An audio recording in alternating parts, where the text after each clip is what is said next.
오늘 하나님 말씀 같이 보겠습니다. 창세기 24장 61절에서 67절 말씀.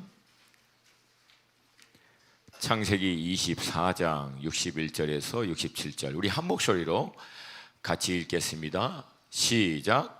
리브가가 일어나 여자 종들과 함께 낙타를 타고 그 사람을 따라가니 그 종이 리브가를 데리고 가니라. 그때에 이삭이 브엘라 헤로이에서 왔으니 그가 네게브 지역에 거주하였습니다.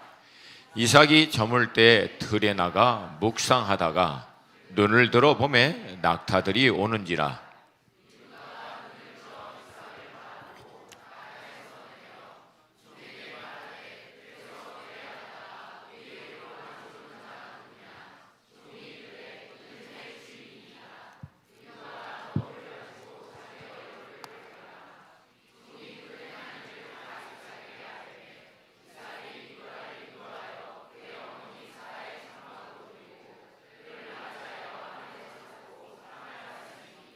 이삭이 그의 어머니를 장례한 후에 위로를 얻었더라. 아멘. 이제 큰 집회나 사역의 현장에서 이제 놀랍게 쓰임 받는 하나님의 사람들을 보면은요, 꼭 선교사님이나 목회자가 아니라 평신도 간증하시는 분들 말씀을 들어봐도 그렇게 놀랍게 쓰임받는 이분들 안에는 늘 공통적인 두 가지 사실을 그렇게 발견합니다. 하나는 무난하게 편안하게 살면서 그 자리에 이른 사람은 단 한 명도 없다는 거예요. 그래서 우리가 반드시 고생을 해야 된다 꼭 그런 의도는 아닌데, 결국 하나님 앞에 쓰임받는 사람들은 많은 하나님의 훈련, 연단 이런 과정들을 통해서 준비되어서 결국은 그렇게 쓰임받게 된다라고 하는 것을 우리가 볼 수 있고요. 또 다른 공통적인 특징은 그 많은 우여곡절, 그런 어려움, 그런 위기들을 통해서 이분 한 분 한 분 안에 나의 하나님에 대한 확신이 너무나 분명해요. 그래서 어떤 분들은 간증을 들어보면 하나님이 자기 하나님이야, 남들의 하나님은 아니고 내 하나님. 이게 너무 이렇게 자기중심적인 것처럼 혹여 보일 수도 있지만, 오히려 그런 걸 좀 들어보면은 마음 가운데 이렇게 도전을 받습니다. 어떻게 저 사람은 이 어마어마한 하나님을 자신의 하나님이라고 담대히 얘기하고 고백할 수 있을 만큼 하나님에 대한 개인적인 차원의 경험, 이 확증이 이렇게 분명할까? 저는 여러분, 우리에게도 이런 믿음의 확증, 이런 믿음의 간증이 있기를 주님의 이름으로 축복합니다. 이런 대표적인 인물이 성경 안에서 우리가 가장 잘 알고 있는 아브라함이라고 하는, 우리 믿음의 조상이라고 하는 분이 계십니다. 우리가 알고 있듯이 아브라함은 본토 친척에서 하란 땅이죠, 갈대아 우르에서는 아버지 데라가 부름받아서 여정을 시작했고, 하란에 머물고 난 다음 하란에서 하나님은 아브라함을 불러서 유브라데스 강을 건너 가나안 땅으로 들어가라고 명령하십니다. 이 하나님의 말씀에 따라 유브라데 강을 건너서 가나안 땅에 들어왔을 때 가나안 땅의 이 현지 사람들은 그 아브라함을 향해서 히브리라고 부릅니다. 원어적인 의미는 강을 건너온 자라고 하는 뜻인데, 이 호칭에서부터 가나안 땅에 있는 사람들이 아브라함을 볼 때 굉장히 배타적으로 생각하고 있는 것을 우리는 볼 수 있습니다. 아닌 게 다를까, 그 가나안 땅에 들어온 아브라함은요, 오랜 믿음의 여정 가운데서 많은 위기, 어려움, 특별히 차별들을 많이 받습니다. 근데 그 모든 위기와 어려움 가운데서도 하나님 약속의 말씀을 붙들고 끝까지 따라가는데, 결국 그렇게 끝까지 따라갔던 아브라함에게 이 가나안 땅의 터줏대감과 같은 많은 족장들 가운데서 가장 유력한 족장이었던 아비멜렉이 아브라함에게 찾아와서 동맹을 맺자라고 요청을 합니다. 결국은 아브라함은 해도 안 되겠다 결론을 내려서 우리 언약 맺자, 서로 해하지 않고 서로 보호해주고 함께 할 수 있도록 그 결론을 내린 거예요. 근데 아비멜렉이 그렇게 결정을 내리게 된 이유가 있습니다. 창세기 21장 22절. 이게 아비멜렉 하나님을 믿지 않는 이방 가나안 땅의 왕의 고백입니다. 함께 읽습니다. 시작. 그때 아비멜렉과 그의 군대장관 비골이 아브라함에게 말하여 이르되 내가 무슨 일을 하든지 하나님이 너와 함께 계신다. 할렐루야. 할렐루야. 안 믿는 사람이 해도 이 사람은 안 돼. 근데 내린 결론이 딱 하나예요. 이 사람에게는 하나님이 있구나. 하나님이. 자기 노력, 자기 힘, 자기 의지로는 도저히 넘볼 수 없는 누군가가 이 사람의 삶 가운데 favor, 은총으로 역사하는 게 있구나. 이게 안 된다는 거예요. 이게 우리의 고백이 될 수 있기를 주님의 이름으로 축복합니다. 이 믿음의 여정 가운데 이 이방 땅에서 처음 태어난 아들이 바로 이삭입니다. 그래서 여러분, 이삭은 모태 신앙의 원조고요, 모든 MK 선교사 자녀들의 이 원조입니다, 사실은. 그래서 여러분, 이삭은 사실은 가나안 땅에 태어나고요, 가나안 땅에서 자란 사람입니다. 근데도 그렇게 태어나고 자랐음에도 불구하고 아들 이삭의 믿음의 여정에서도 우리가 볼 수 있듯이 여전히 가나안 사람들의 텃세는 심합니다. 제가 이제 지나가다 들은 얘기인데, 제주도 분들이요, 이제 그분들 표현들이에요. 육지 것들이 제주도에 와도 3대가 안 지나면은 제주도 사람이라고 인정을 안 한대요. 이게 텃세가 만만치 않은 거예요.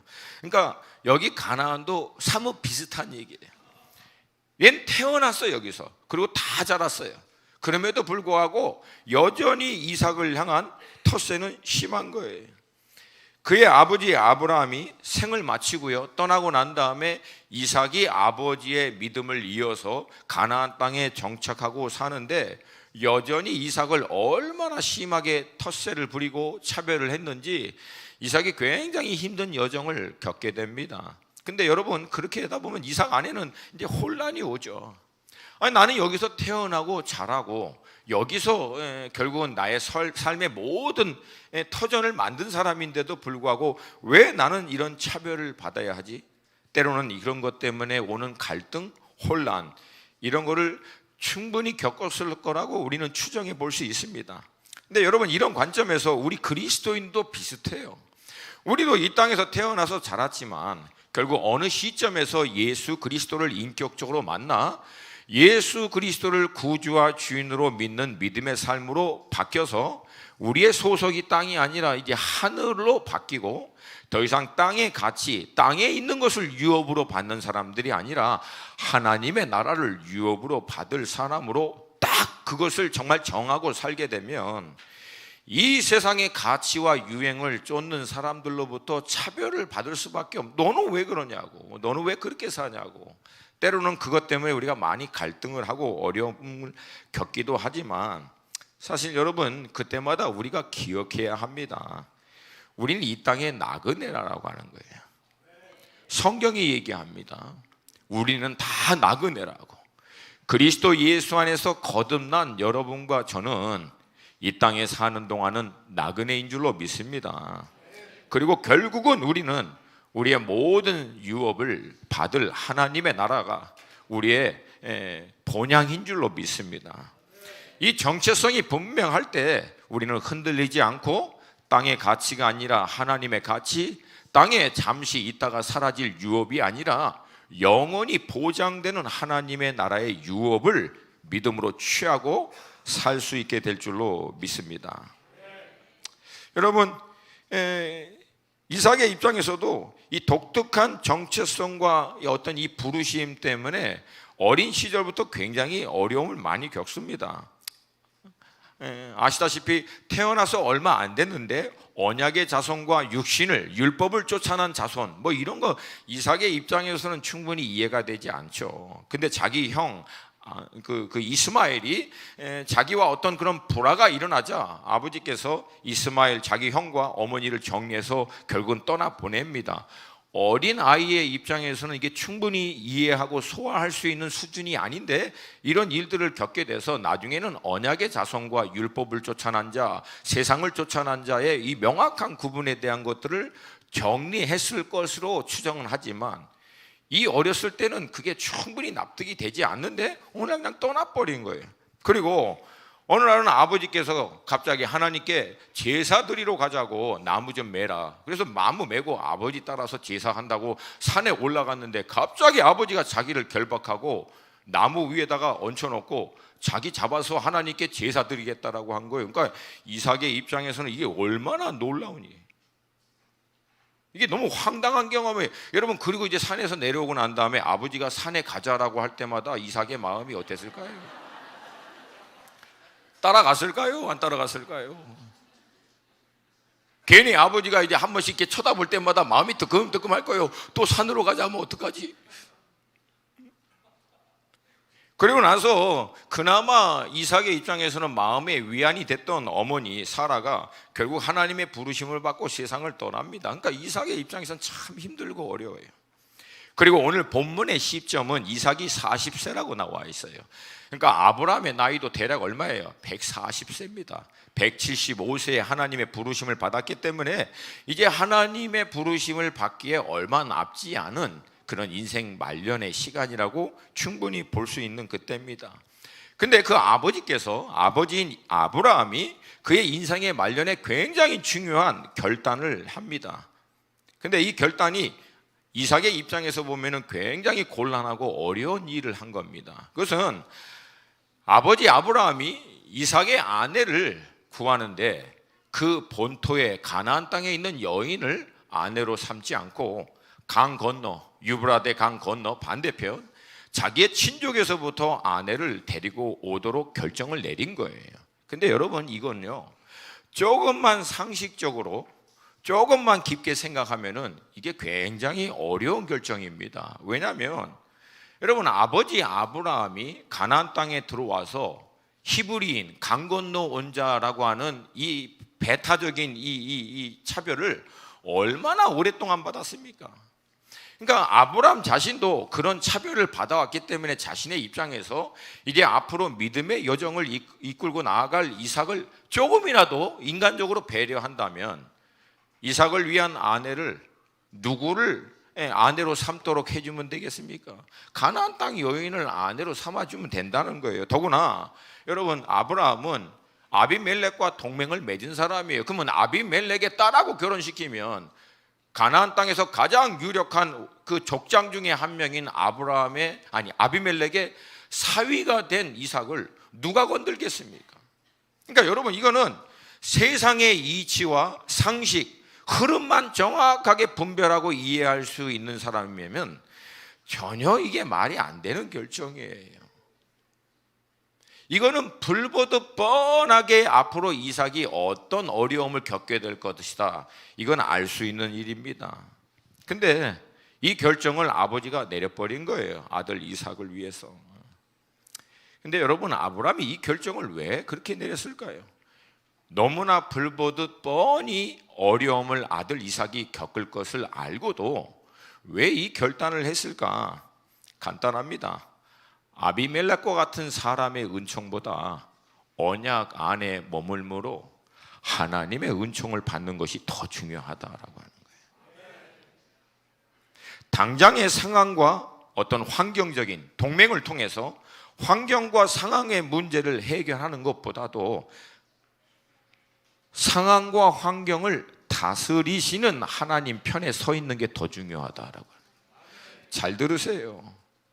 여러분, 이거 정말 잘 들어야 합니다. 상황과 환경에 맞게끔 결정을 내리는 것보다 상황과 환경 자체를 다스리시는 하나님 편에 서 있는 게 더 중요해요.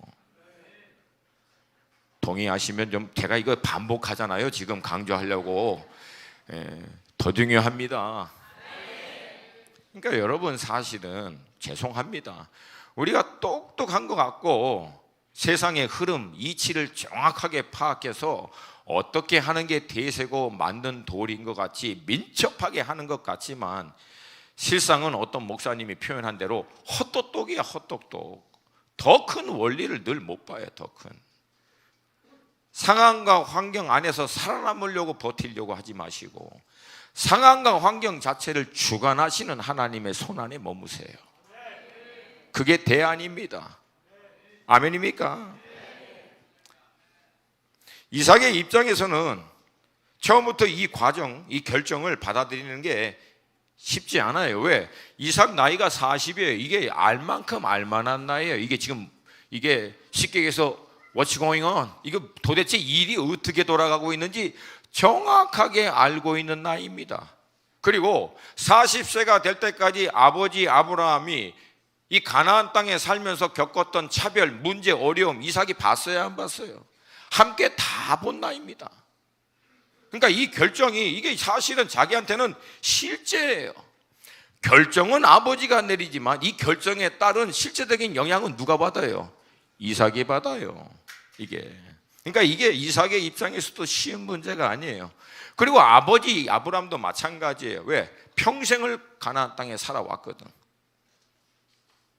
그래서 이게 결정이 단순히 믿음의 지적인 동의 아니면 믿음으로 아니면 이 생각으로 그게 맞다라고 하는 어떤 동의와 그런 이런 주장하는 그런 수준이 아니에요. 이 결정은 곧바로 실제됩니다. 이 결정은 삶에 실제로 곧바로 영향을 미치는 결정이에요.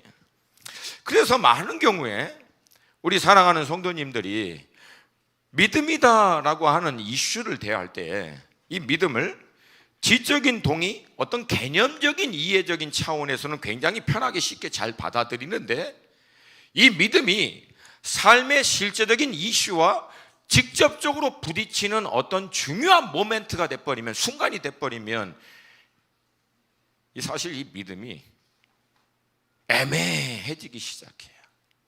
애매해지게, 전혀 엉뚱하게. 여러분, 제가 몇 가지 예를 들어볼게요. 여러분, 우리 하나님 살아 계십니다.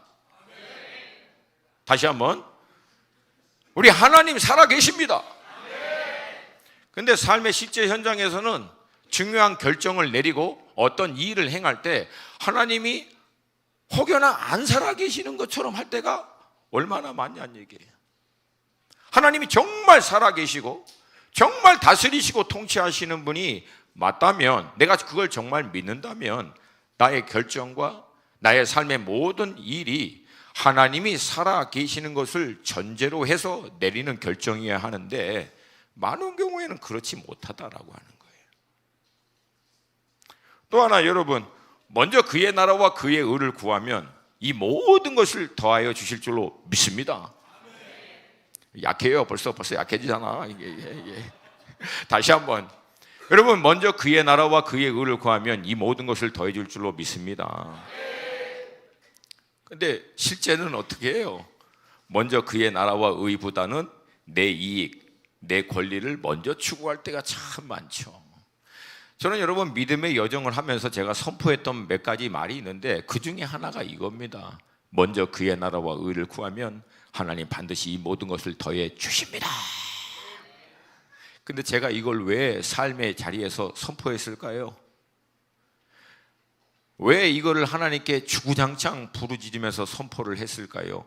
이유는 간단합니다. 어느 순간 제 마음에 먼저 그의 나라와 의를 구해도 이 모든 것을 더해 주시지 않을 것 같아서, 않을 것 같은 상황이고 않을 것 같은 느낌이 오는 거예요. 그러니까 의지적으로 그 삶의 현장에서 선포하는 거야. 하나님, 저는 먼저 그의 나라와 그의 의를 구하겠습니다. 그러니 하나님이 우리 새끼들 먹여 살려 주십시오. 하나님이 우리 식구들 챙겨 주십시오. 하나님이 내 인생 책임져 주십시오. 이게 실제예요, 실제. 근데 여러분, 믿음으로 선포하면, 믿음으로 선포한 것은 반드시 응답으로 실제로 돌아올 줄로 믿습니다. 그래서 여러분, 이런 실제적인 믿음의 이슈에 있어서 우리가 이것을 이렇게 돌파하지 못하면은요, 무슨 문제가 생기냐면 약속의 말씀을 삶의 자리에서 실제적으로 경험하는 것들을 해보질 못해요. 이건 먼저 그의 나라와 그의 의를 구해봐야지 이 모든 것을 더해 주시는 하나님을 실제 삶의 현장에서 경험하거든요. 그래서 이게 정말 그렇구나, 이게 확증이 되는데 안 해보는 거예요. 왜? 상황과 환경이 힘드니까. 여러분, 그게 오래되면 이게 신앙은 그런 거고 삶의 실제는 조금 달라라고 하는 것이 은연중 우리 안에서 나중에는 고착화가 됩니다. 그게 오래되면 여러분, 그게 이분법적 신앙, 듀얼리즘, 즉 나중에는 그게 종교 행위가 됩니다. 그래서 신앙의 모든 모습이요, 신앙의 모든 삶이 교회 안에 신앙이라고 하는, 신앙생활이라고 하는 이름을 걸 수 있는 영역 안에서만 제한되고요, 나머지 모든 비즈니스 현장, 직장의 현장, 삶의 자리, 교육의 현장, 모든 영역에서는 하나님이 없는 것처럼 사는 것이 돼버려요. 그러면 결국은 경건의 모양만 갖고 있게 되고 경건의 능력은 없는 인생으로 끝난다는 거예요. 가장 결정적인 것은 내 하나님에 대한 확신이 없어요. 여러분, 이 말씀은요, 믿음의 사람들이 자신들의 삶 가운데 경험했던 하나님에 대한 확신으로 선포한 말씀을 기록한 거예요. 아멘입니까? 근데 나는 나에 대한 하나님의 확신이 없기 때문에, 이 말씀에 대한 실제가 안 되었기 때문에 내 하나님에 대한 확신이 없는 인생으로 끝나버리는 거예요. 그러니까 늘 누군가 얘기하는 하나님, 성경에서 막연하게 얘기하고 있는 하나님, 여러분, 거기서 무슨 확신을 갖고 무슨 담대함을 갖고 무슨 영적인 돌파를 하는 신앙생활을 하겠습니까? 안 돼요. 그러니까 어떻게? 그냥 나오는 거야. 모양만 가지고 그냥 나와서 그냥 신앙생활 한다라고 하지만 실제 삶의 현장에는 아무 힘이 없고 능력이 없는 그런 신앙의 삶으로 끝났게 된다는 거예요. 저는 여러분에게 도전합니다. 한번 해보세요. 한번 해보세요. 제가 나이키 광고 모델은 아니지만 just do it. 그냥 한번 해보시라는 거야. 해보지 않고는 이게 실제인지 아닌지를 무슨 수로 경험하는 얘기. 여러분, 약속의 말씀을 믿고 한번 그 말씀을 삶 가운데 돌파해서 해보셔서 내 하나님에 대한 확신, 말씀이 실제가 되는 확신이 여러분의 삶 가운데도 있기를 도전드립니다. 아브라함에게 아들 이삭을 위해서요, 배우자를 준비하는 이거 일은 실제예요. 다시 말씀드립니다. 저는 늘 말씀 가운데 여러분에게 이 단어를 굉장히 많이 써요. 실제라고 하는 단어를. 왜냐하면 여러분, 저한테는 예수님과 신앙생활 자체가 실제예요. 저한테는 예수 그리스도를 믿고 그분의 약속의 말씀을, 그분의 부르심을 쫓아가는 삶 전체가 실제예요. 그렇기 때문에 가는 겁니다.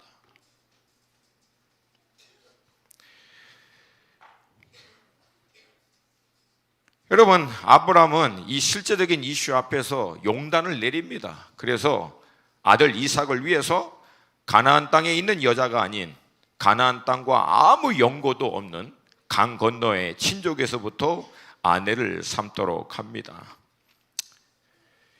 결국 이 과정들을 통해서 여러분, 이삭은 본격적으로 어려움에 들어가게 됩니다. 여러분, 그 일 있고 나서 아브라함이 이삭이 믿음으로 하나님께 반응했더니 놀랍게 하나님이 역사해 주셨더라. 물론 늘 끝은 그래요. 끝은.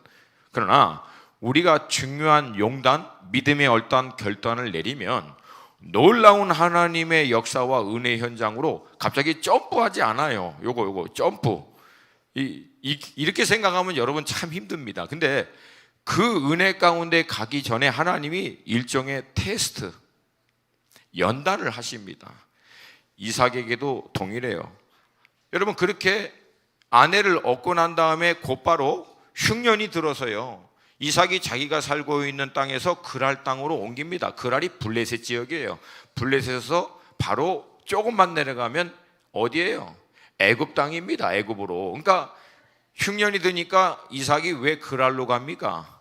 여차하면 애굽으로 내려가려고 이제 딱 준비하고 있는 거예요. 조금만 더 힘들면 확 내려가려고. 근데 그 그랄 땅에서 하나님이 이삭에게 나타나십니다. 그래서 이 약속의 땅에 머물라고 하나님이 도전해서 이삭이요 그랄 땅에 머물러서 그해 농사를 졌어요. 그랬더니 수확이 얼마나 돼요? 100배가 된 거예요. 100배가. 할렐루야! 할렐루야! 물론 다 뺏기죠. 나중에 다 뺏겨요.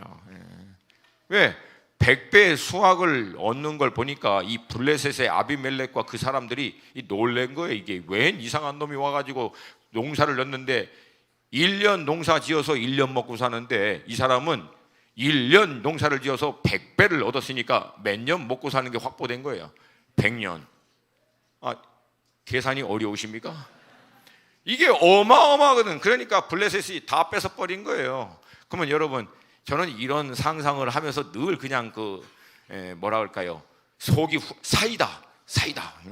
그러면 블레셋이 그렇게 다 뺏고 난 다음에 다음에 농사를 지었더니 100배 열매가 나왔을까요? 아니면 겨우 한 해 먹고 살 만한 농사를 얻었을까요? 똑같죠. 그에 겨우 먹고 살 만한 열매를 얻었을 거라고 저는 추정합니다. 왜냐하면 100배는 땅이 아니에요. 땅 위에 약속의 말씀을 붙들고 서 있었던 이삭 때문에 하나님이 허락하신 거예요. 아멘입니까? 아멘입니까? 그러면 사랑하는 여러분, 하나님이 여러분에게 어떤 축복을 주시면 축복 붙잡으려고 목숨 걸지 마세요. 여러분 자신이 축복의 통로예요. 황금 알을 붙잡으려고 막 몸부림치고 목숨 걸지 마세요. 여러분 자신이 황금 알을 낳는 사람이에요. 하나님의 언약의 약속의 말씀을 쫓아가면 하나님이 여러분들을 통해서 세상으로 하여금 하나님이 살아 역사하심을 나타내는 통로로 여러분을 삼으실 거라는 거예요. 아멘입니까? 근데 그렇게 쫓기고 나서 이제 이삭이 우물을 파는데 그 아버지 때 팠던 우물을 블레셋이 다 막아버린 거예요. 그러니까 여러분, 이 블레셋 사람과 이 가나안 사람들이 얼마나 텃세가 심한 거예요. 아브라함하고는 동맹을 맺어서 못했어. 근데 이제 아브라함이 힘도 없고 이삭이 족장이 돼서 하고 나니까 그 전에 맺었던 동맹 싹 덮어버리고 아브라함 때 팠던 우물들을 다 막아버리는 거예요. 그래서 여러분, 이삭이 아버지 때 팠던 우물을 다시 파면서 아버지가 불렀던 그 이름으로 다시 부르는 거예요. 그 의미는 뭐냐면 이거 우리 아버지 때 것부터, 우리 아버지 때부터 우리 거다, 그 주장하는 거예요. 근데 여러분, 그래? 그러면 그거 니네가 갖는 게 맞아? 했습니까? 그랬어요? 다 뺏어버린 거예요. 그리고 또 옮기고 또 파면 또 뺏어버리고. 그래서 이삭의 7 우물 사건이 거기서 나온 거예요. 근데 여러분, 이삭은 참 정말 믿음의 사람이 정말 마음이 좋은 사람, 그 뺏겨도 계속 파고. 근데 여기는 두 가지를 우리가 봐야 되는데, 하나는 여러분, 이게 우물이 판다고 해서 그냥 물이 저절로 나오는 게 아니에요. 이거 파다가 안 나올 수도 있어요, 없어요? 근데 이삭은 팔 때마다 나왔어요, 안 나왔어요? 이게 놀라운 섭리예요. 할렐루야, 할렐루야. 또 하나는 여러분, 이 우물을 얘기하면 우리는 한국적인 정서로 우물, 그러니까 여러분 무슨 생각 나세요? 그냥 옛날에 시골 동네 가보면 그냥 그 두레박 내려서 막 물 길러서 이렇게 하는 요만한 옹달샘 같은 거. 여러분, 이스라엘에서 그런 우물 가지고 동물들 먹이려고 했으면 동물들 다 죽습니다. 여기서 얘기하는 그런 것은 이런 수준이 아니에요. 그건 어마어마하게 큰 물 저장 창고예요. 그것도 물이 그 정도로 저장될 수 있도록 안반과 이 흙층을 정확하게 발견해서 확보해야만. 이때 아브라함이 이삭이 키웠던 동물들의 숫자가 몇백 마리거든요. 그러니까 이게 쫄쫄쫄 나와서는 중간에 마시다가 나머지 몇십만 마리, 몇십 개, 몇백 개 다 죽습니다. 이건 어마어마한 물 저장 창고예요. 자, 그러면 그런 우물 하나 파는데 시간이 얼마나 걸리겠어요? 좋기 일주일, 2주일, 어때는 한 달 이상이 걸려요. 그러면 그 정도로 파 내려가는 시간 동안 여러분, 가축들 어떻게 됐을 것 같아요? 물이 확보되지 않으면 중간에 죽어나갑니다, 여러분. 그러니까 우물 하나 파는 거는 이 사람들한테는 목숨 거는 일이에요. 부엘세바에 가서 저는 이 이삭 때, 야곱 때 그 우물이라고 추정되는 모형을 재건한 것을 봤는데 여러분, 그 사이즈 어마어마합니다. 그러니까 여러분, 이거 파 내려가다가 물 안 나오거나 파내려가는 동안, 확보되지 않은 시간 동안 가축은 죽어 나갈 때 이거 사생결단하면서 파야 됩니다. 근데 그렇게 다 팠더니 뺏어가. 이게 쉬운 문제가 아니라는 거예요. 또 팠더니 또 뺏어가. 여러분, 이거 다 겪은 거예요. 왜? 가나안 땅의 여인이 아니라 강 건너에 있는 여인, 아무 연고, 힘도 백도 없는 여자를 아내로 맞이한 결과예요, 그게. 그러니까 우리가 어떤 중요한 믿음의 용단을 내리고 결단을 내리면 하나님이 그 믿음 보셔서 너무 기뻐해서 놀랍게 역사하고 은혜와 은총을 막 부어주느냐? 물론 결론에선 반드시 그렇게 합니다. 이 믿음은 놓치지 마세요. 이거 의심하면 안 됩니다. 반드시 결국은 하나님이 그렇게 행하십니다. 그러나 그 과정에 들어갈 때까지 하나님은 우리를 연단하시고 훈련하세요. 할렐루야. 이거 통과할 수 있기를 도전드립니다. 그러니까 여러분, 이게 이제 뻔히 다 보이는 상황이에요. 그러니까 이삭의 입장에서는 이제 아버지의 결정을 받아들일 것이냐, 아니면 이 결정을 거부할 것이냐. 그리고 아버지의 결정을 받아들인다라고 결정을 내려도 이제 이삭 차원에서는 다른 수준의 믿음이 필요해요. 우리 특별히 청소년들도 잘 들어요. 2세대들. 아버지 아브라함이 하나님의 약속의 말씀을 따라서 얼마나 신실하게 살아왔고 그 결과로 하나님이 아버지에게 얼마나 은총을 줬는지 다 봤지만 이제 이 결정은 아버지 수준에서의 삶하고는 아무 상관이 없어. 이제 이거는 자기가 맞닥뜨려야 되는 거예요. 이게 왜? 이제 아버지 떠나시면 자기가 이제 이 가나안 땅에서 실제로 살아야 하는 이슈이기 때문에 이제 여러분, 이거는 자기 수준에서의 하나님에 대한 확신이 없으면 이 용단은 못 내립니다. 여러분, 우리도 마찬가지예요. 우리 가운데 두 종류죠. 하나는 모태신앙, 부모님이 믿음 가운데 있는 가정에서 태어나서 믿음의 그 분위기 안에서 늘 자랐던 분들. 그래서 그런 분들의 특징이 언제 구원받았습니까? 그러면 잘 모를 수 있어요. 왜? 늘 믿음의 그 분위기, 가정 안에서 당연히 예수님 믿는 거로 살아오고 성장했기 때문에 여러분, 그럼에도 불구하고 반드시 그 개인이 이제 부모님의 신앙적인 분위기 안에서 성장하다가 어느 순간에는 자신에 대한 하나님의 확신을 가지고 그 부모의 신앙을 이어서 나아갈 순간이 온다라고 하는 거예요. 아멘입니까?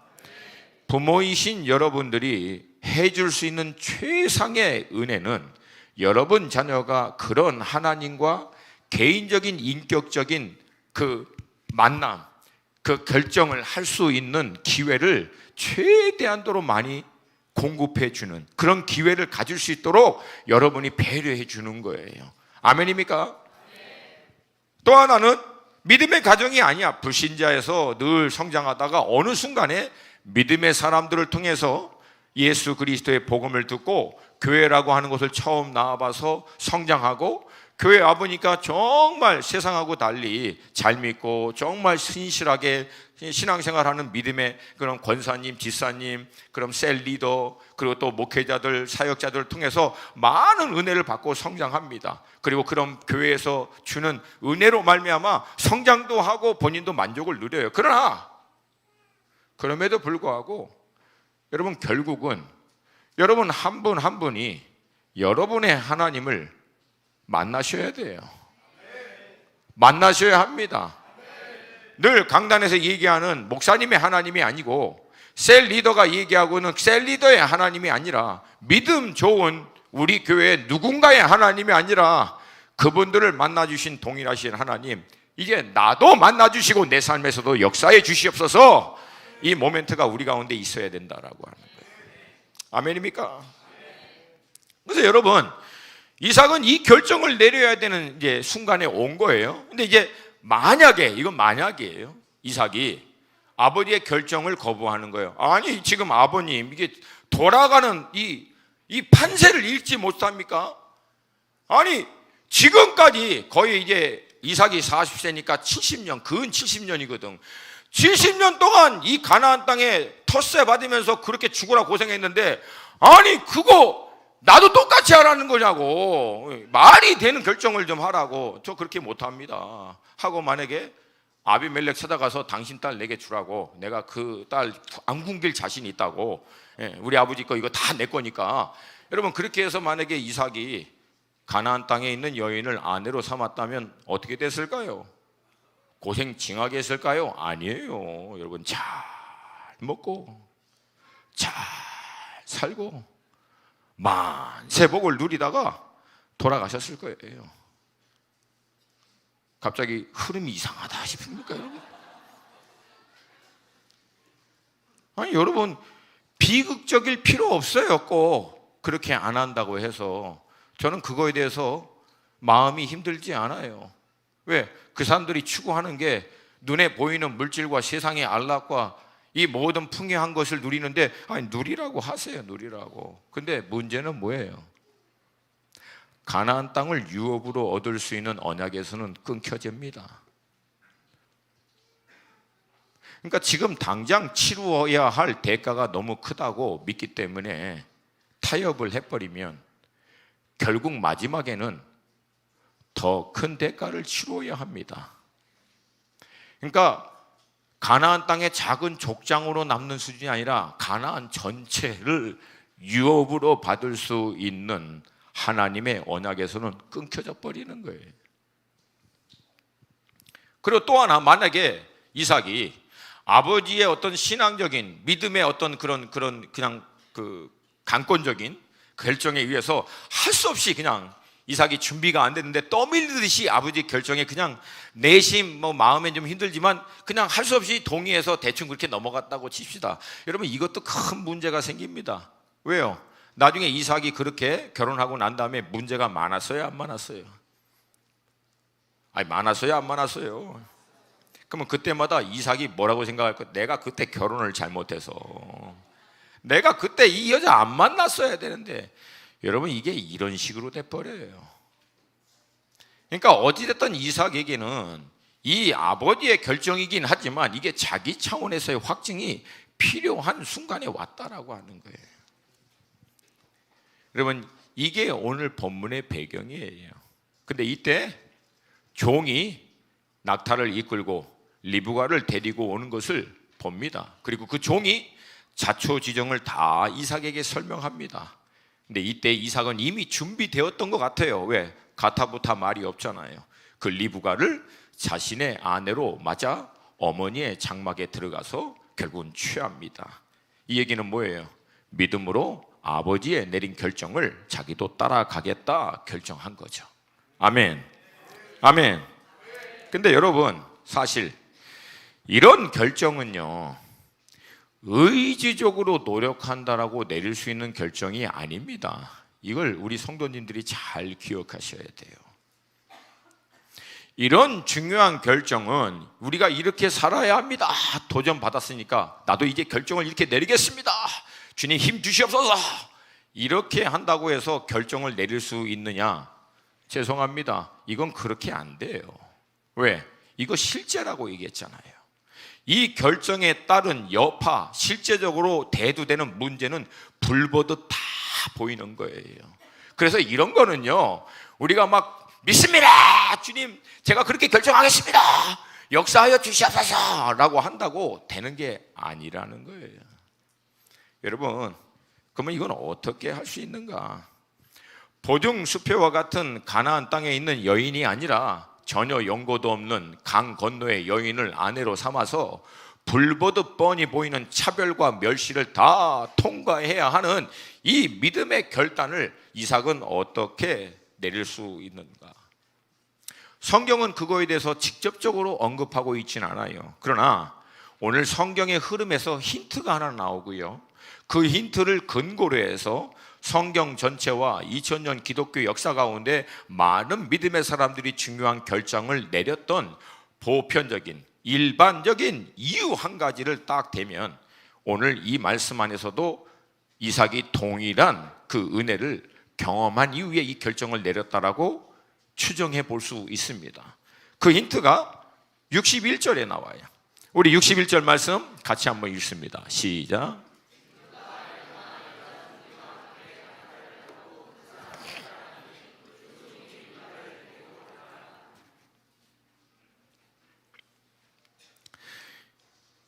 이 말씀 배경을 다시 한번 간략하게 얘기합니다. 아버지 아브라함은 이제 늙어서 곧 하나님의 부르심을 곧 받을 수 있는 그런 연령의 때예요. 그리고 아버지와 함께 가나안 땅에서 믿음의 여정을 밟는다고 하는 과정에서 어떤 차별과 고통과 어려움, 이거 경험했는데 다 압니다. 그리고 이 아내를 강 건너에서 데리고 오면 어떤 어려움을 겪어내는 걸 뻔히 다 알아요. 그러면 여러분, 이삭의 마음이 어땠을까요? 잡잡하고 답답하고 막 혼란스럽고 이거 어떻게 해야 되나 갈등했을 거라고 저는 충분히 봅니다. 그러니까 여러분, 이삭이 갈등하고 고민하고 힘들어 하다가 오늘 본문에서는 어디로 나갔다라고 얘기합니까? 오늘 본문 61절, 63절을 같이 볼게요. 63절 말씀 같이 한번 보겠습니다. 시작.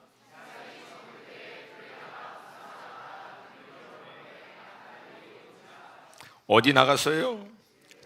들로 나갔다고 합니다. 오늘 본문은 네게브 지역이라고 합니다. 네게브 지역은 이스라엘의 남단으로서요 신광야 위입니다. 그러니까 여기서 얘기하는 들은 우리나라 들 그런 게 아니고 광야를 얘기합니다. 뻥 뚫려 있는 네게브 광야로 나간 거예요. 거기 나가서 이삭이 뭐 했다고 나와 있습니까? 묵상했다라고 나와 있어요. 자, 상식적인 질문할게요. 왜 이삭이 광야로 나갔을까요? 광야에 뭐가 있어요? 아니, 뚫어지라고 쳐다보지 마시고 대답을. 광야에 뭐가 있을까요? 아무것도 없어. 그래서 나간 거예요. 그러니까 여러분, 개인적인 내 차원에서 내가 하나님을 인카운터하고 대면하고 나의 하나님에 대한 확신을 가지시려면 모든 소음, 모든 잡음, 방해거리가 다 없는 하나님과 독대하는 자리로 나아가셔야 합니다. 그리고 거기서 이삭이 묵상을 했다라고 얘기하고 있는데, 흔히 이제 구약에는요 묵상에 대한 이 묵상이다, 한국말로 묵상으로 번역된 히브리 말이 몇 개가 있는데 보편적으로 가장 많이 쓴 게 하갈하고 시야흐라고 하는 단어입니다. 하가, 시야흐. 근데 하가라고 하는 것은 성경 말씀을 소리내어 반복해서 천천히 곱씹듯이 읽으면서 생각하는 것, 그것을 하가라고 얘기하고요. 시하으라고 하는 것은 깊이 숙고하다, 생각하면서 믿음으로 반응하다. 근데 그 반응하다의 어근은 경배하다라고, 무릎 꿇다라고 하는 의미가 거기서 나옵니다. 그래서 하가는 본문의 말씀을 천천히 소리내어 반복적으로 곱씹듯이 소리내어 읽으면서 곰곰이 생각하는 거고, 시하으는 조용히 깊이 생각하면서 어느 순간 자기가 생각하고 있다가 믿음으로 반응하고 경배 드리는 거라고 보통 언어적인 의미로 나와 있어요. 그러면 여기서 이삭이 한 것은 하가일까요? 시야일까요? 하가일까요? 시야일까요? 왜? 하가가 될 수가 없어. 왜? 말씀이 없어. 그때는 본문을 묵상할 말씀이 없어. 간단해요. 너무 깊게 심오하게 생각하지 마시고. 그래서 이때 이삭이 했던 것은 아버지 아브라함이 믿었던 그 하나님에 대한 이 생각을 곰곰이 하면서 광야 가운데서 하나님과 독대한 거겠죠. 그러면 여러분, 여기서는 우리가 상상력을 사용하셔야 돼요. 여러분, 여기서 이삭이 뭐라고 얘기했을 것 같아요? 그 하나님과 독대하는 자리에서 나의 아버지 아브라함의 하나님, 나의 아버지 아브라함의 평생의 약속의 말씀대로 그를 신실하게 이끌고 오셨던 하나님, 이제 그 아버지를 이어서 제가 강 건너 저의 친족으로부터 아내를 얻어 이 가나안 땅에 하나님의 약속의 말씀을 이을 자로 살아야 하는데, 이제 하나님 내게도 오셔서 말씀하여 주시옵시고 내게도 하나님 나타내 주셔서 이제 아브라함의 하나님, 아버지 하나님이 아니라 나의 하나님도 되어 주시옵소서. 여러분, 이거 말고 다른 이유가 없었어요.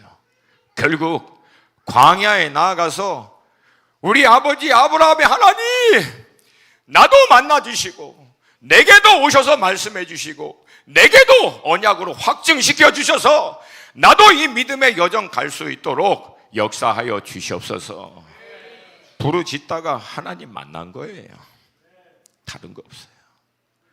그리고 자신이 그 광야에서 하나님을 만난 그 은혜, 그 믿음의 확증을 가지고 종의 얘기를 다 들은 다음 그 모든 결정을 자신이 믿음으로 취하고 그 여정을 시작한 거예요.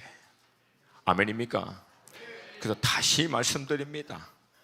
우리 믿음의 어머님, 아버님들은 자녀들이 잘 살 수 있도록 어떻게 이들을 준비시켜 줄까라고 하는 것에 여러분 신경 쓰지 마시고, 어떻게 하면 우리 자녀가 자신의 하나님을 만날 수 있도록 내가 기회를 줄 수 있을 것인가에 집중하세요.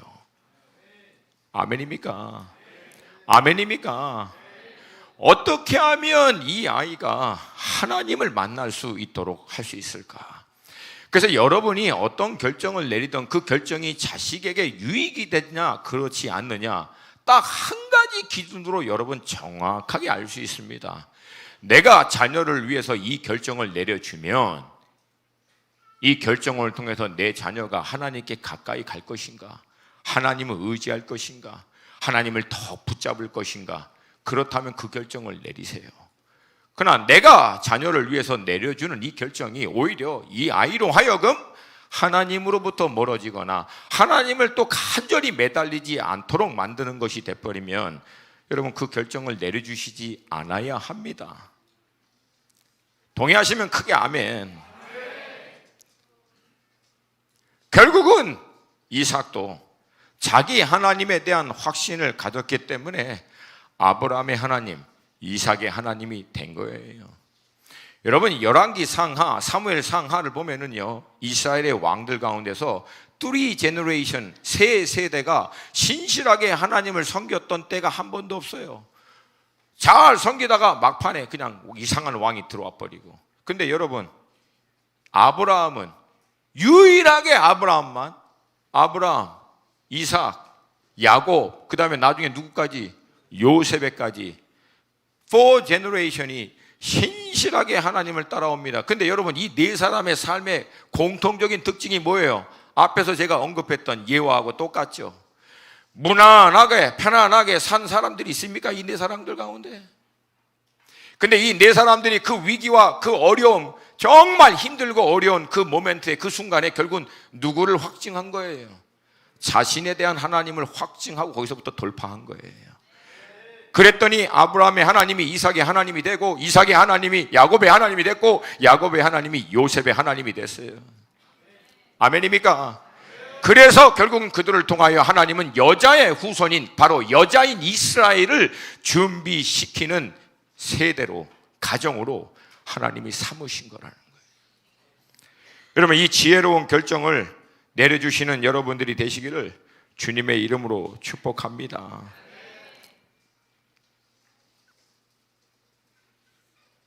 저는 이 동일한 사건이 이 시대를 살고 있는 우리 모든 믿음의 사람들에게 가능하고 또한 반드시 필요하다라고 믿습니다. 그래서 저는 여러분들이 어느 여러분 인생의 시점에서 아브라함의 하나님, 이삭의 하나님, 야곱의 하나님, 성철이의 하나님 되어주세요. 성철이의 하나님 되어주세요. 이 믿음의 고백이 여러분 가운데 있기를 주님의 이름으로 축복합니다. 여러분 이후 아버지 아브라함은 하나님의 부르심을 받고 떠납니다. 그리고 이삭은 60세가 되고 난 다음 두 아들인 에서와 야곱을 얻게 되고 하나님과 동행합니다. 근데 여러분 그 과정 가운데 어떤 어려움을 겪었는지 앞에서 잠깐 언급했어요. 그렇게 결정을 내리자마자 흉년 들었어. 그리고 100배 수확을 얻었지만 그거 다 뺏기고 쫓겨났어. 우물을 팔 때마다 빼앗기고 쫓겨나서 7번까지 우물을 팠고. 근데 여러분 그 우여곡절을 다 겪음에도 이삭은 포기하지 않고 끝까지 하나님 약속의 말씀을 붙들고 따라갑니다. 여러분 그랬더니 어떤 결과가 나왔는지 아세요? 동일하게 창세기 26장 우리 함께 읽었습니다. 우리 큰 목소리로 같이 읽습니다. 시작. 아비멜렉이 그 친구 아우삭과 군대장관 비골과 더불어 그랄에서부터 이삭에게로 온지라. 이삭이 그들에게 이르되 너희가 나를 미워하여 나에게 너희를 떠나게 하였거늘 어찌하여 내게 왔느냐. 그들이 이르되 여호와께서 너와 함께 계심을 우리가 분명히 보았으므로.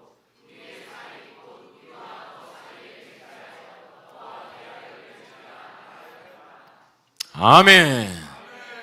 그렇게 차별하고 그렇게 뺏고 그렇게 난리를 했는데도 불구하고 결국은 이 아비멜렉이 또 두 손 든 거예요. 왜?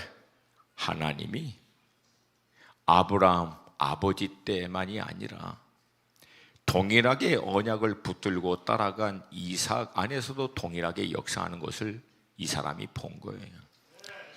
결론이 얘네들은 안 된다. 이 집안은 안 돼. 이 집안은 안 돼. 이 집안은 절대 건들면 안 돼. 왜? 이 집안에는 하나님의 은총이 있기 때문에. 여러분, 이게 여러분의 집안과 우리 집안이 되기를 원해요. 하나님의 은총이 머물 수밖에 없는. 왜? 이유는 딱 하나예요. 뭐 잘하고 대단한 거 아니에요. 딱 하나. 끝까지 말씀 붙들고 따라간 거예요. 그랬더니 하나님의 때에 결국 하나님께서 시원하게 역사하신 거예요.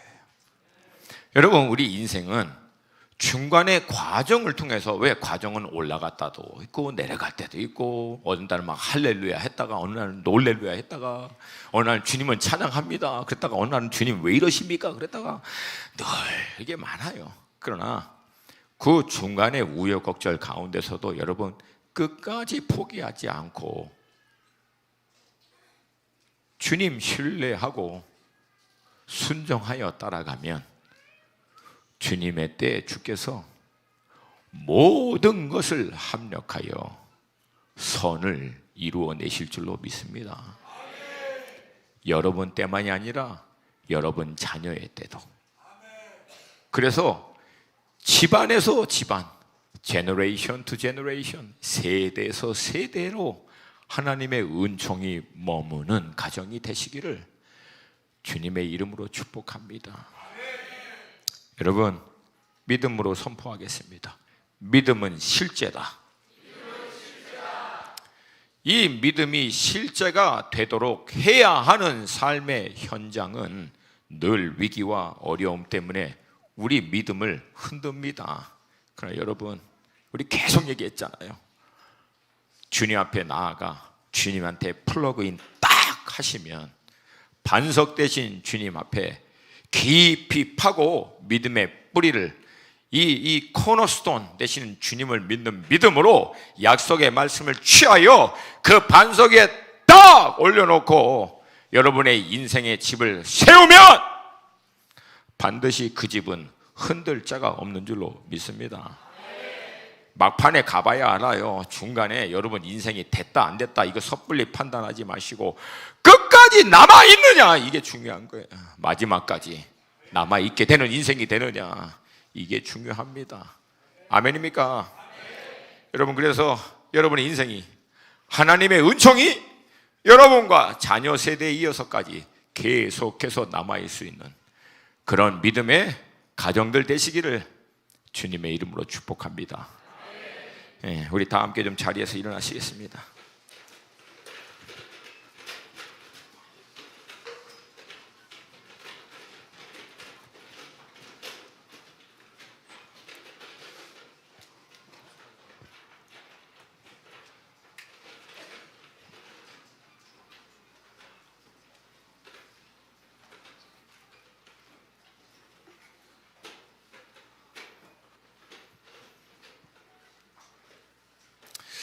여러분 혹시 괜찮으시면 좌우에 계신 분들을 이제 보시면서 너무 전투적으로 보지 마시고 웃으시면서 보시면서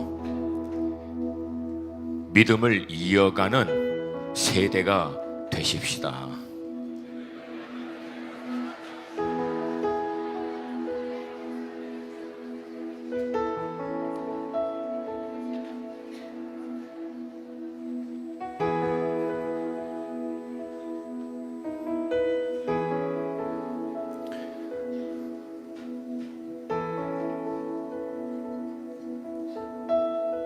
사랑하는 여러분, 영적인 분별력이라고 하는 것은 세상의 흐름, 세상의 패턴, 이거를 명확하게 분별해서 파악하는 것을 얘기하지 않습니다. 다시 말씀드립니다. 우리 그리스도인들 헛똑똑이 되지 않기를 도전드립니다. 지금 흐름이 이러니까, 지금 흘러가는 판도가 이러니까, 이렇게 하면은 우리 자녀가 이렇게 해야 먹고 사니까, 살아남을 수 있을 거니까 그렇게 머리 써서 해봐야 세상은 늘 바뀝니다. 아무리 준비해도 급변하는 시대의 흐름을 다 따라갈 수 없어요. 여러분, 21세기 들어와서 미래학자가 내린 결론이 뭔지 아세요? 21세기부터는 예측 불허 시대라는 거예요. 뭐가 어떻게 바뀔지 몰라요. 왜? 여러분 아시잖아요. 지난 100년 동안 인류가 변화했던 급변이 지난 1900년 동안 예수 이후 세대 1900년 동안 변화됐던 것보다도 더 많이 변화됐어요. 지난 100년 동안. 그럼 앞으로 어떻게 변할 것 같아요? 엄청나게 빠른 속도로 더 급변합니다. 그거 여러분, 우리가 흐름과 모든 것을 파악해서 준비하고 배려해서 자녀들을 위해서 이것도 하고 저것도 한다고요? 불가능합니다. 여러분, 다시 말씀드릴게요. 상황과 환경을 보시고 어떻게 대비할 것인가 생각하지 마시고 상황과 환경 자체를 주관하시는 하나님의 언약 안에 있으세요. 그분에게 플러그인 하셔서 이 모든 상황과 환경 가운데 하나님의 대안은 무엇입니까? 하나님은 어떤 의중을 갖고 계십니까? 이 상황에서 주님은 저에게 뭘 말씀하십니까? 뭘 원하십니까? 어떤 계획을 갖고 계십니까?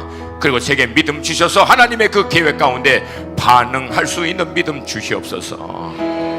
그래서 세상의 흐름에 끌려가는 인생이 아니라 세상의 흐름을 돌파할 수 있는, 세상을 변혁시킬 수 있는 하나님의 사람들 될 수 있기를 도전드립니다.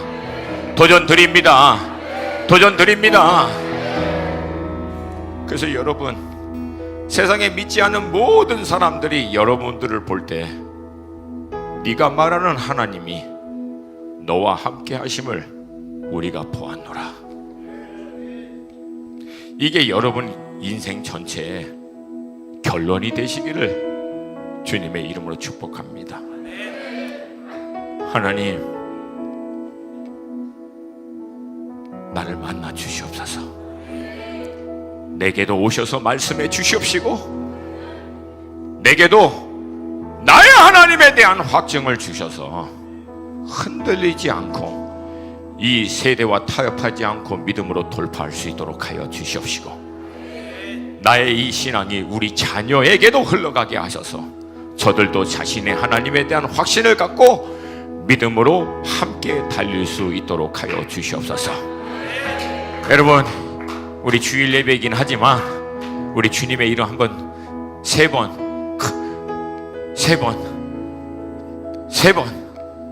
아멘입니까? 한번 크게 부르짖고 우리 한 2, 3분이지만 우리 마음을 다해서 기도했으면 좋겠고 우리 청소년들 특별히 잘 들어. 인생은 모멘트야, 모멘트. 지금 이 순간 만나시기를 도전드립니다. 할렐루야, 할렐루야. 우리 주님의 이름 세 번 부르고 같이 기도합니다.